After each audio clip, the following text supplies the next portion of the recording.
അങ്കമാലിയിൽ ഗുണ്ടാ നേതാവിന്റെ വിരുന്നിൽ പങ്കെടുത്ത ഡിവൈഎസ്പി AG സാബുവിനെ സസ്പെൻഡ് ചെയ്ത് ഉത്തരവിറങ്ങി. ഡിവൈഎസ്പി പോലീസിനും സർക്കാരിനും നാണക്കേടുണ്ടാക്കിയെന്നാണ് ഉന്നത ഉദ്യോഗസ്ഥരുടെ വിലയിരുത്തൽ. AG സാബുവും വിരുന്നൊരുക്കിയ ഗുണ്ടാ നേതാവ് തമ്മനും ഫൈസലും തമ്മിൽ സാമ്പത്തിക ഇടപാടുകൾ ഉണ്ടായിരുന്നുവെന്നും സ്പെഷ്യൽ ബ്രാഞ്ചിന്റെ റിപ്പോർട്ടുണ്ട്.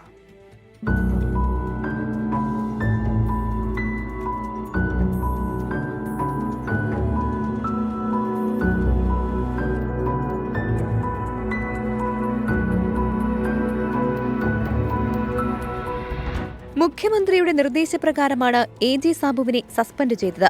ഇയാൾക്കെതിരെ ആലുവ ഡിവൈഎസ്പി റിപ്പോർട്ട് നൽകിയിരുന്നു. പൊതുജനങ്ങളെ സംരക്ഷിക്കാൻ ബാധ്യതയുള്ള ഉദ്യോഗസ്ഥർ ഗുണ്ടകളെ സഹായിക്കുന്നുവെന്ന പ്രതീതിയുണ്ടാക്കാൻ AG സാബു ഇടയാക്കി. ഗുണ്ടകൾക്കെതിരെ പോലീസ് സ്വീകരിക്കുന്ന ശക്തമായ നടപടികളെ സാബു ദുർബലപ്പെടുത്തിയെന്നും റിപ്പോർട്ടിൽ വിമർശനമുണ്ട്.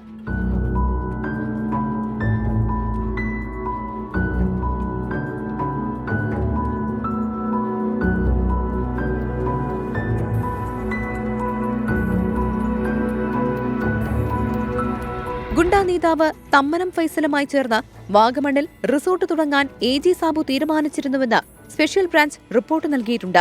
സംസ്ഥാന പോലീസ് സേനയ്ക്ക് തന്നെ വലിയ നാണക്കേടുണ്ടാക്കിയ സംഭവമായതിനാൽ സാബുവിന്റെയും ഫൈസലിന്റെയും കൂടിക്കാഴ്ചയിൽ വിശദാന്വേഷണമാണ് നടക്കുന്നത്. തമ്മനം ഫൈസലിന്റെ വിരുന്നിൽ AG സാബുവിനൊപ്പം പങ്കെടുത്ത 3 പോലീസുകാരെ നേരത്തെ സസ്പെൻഡ് ചെയ്തിരുന്നു.